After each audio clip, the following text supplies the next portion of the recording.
ও ঘাসফড়িংয়ের গল্প। গ্রীষ্মের এক বিকেলে একটি ঘাসফড়িং মনের আনন্দে তার ভায়োলিন নিয়ে গান গাইছিল, নাচছিল আর খেলা করছিল।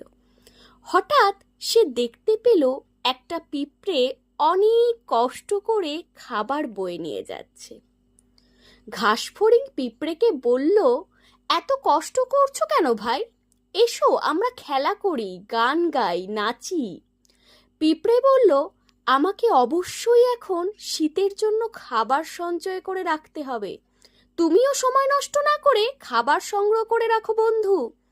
ঘাসফড়িং বলল, আরে শীতকাল আসতে তো এখনো অনেক দেরি, ওসব নিয়ে চিন্তা করো না। পিঁপড়ে কোনো কথা না বলে খাবার নিয়ে তার বাড়ির দিকে রওনা হলো। গ্রীষ্ম শেষে শীত এলো জাঁকিয়ে।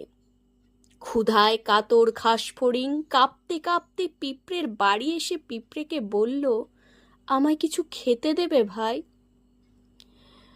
পিঁপড়ে বলল, তুমি যদি সেদিন আমার কথা শুনতে, তাহলে আজ তোমাকে আমার কাছে আসতে হতো না, আর ক্ষুধায় কষ্টও পেতে হতো না। শিক্ষণীয় বিষয় হলো, ভবিষ্যতের কথা ভেবে প্রস্তুতি নিয়ে রাখা হলো বুদ্ধিমানের কাজ।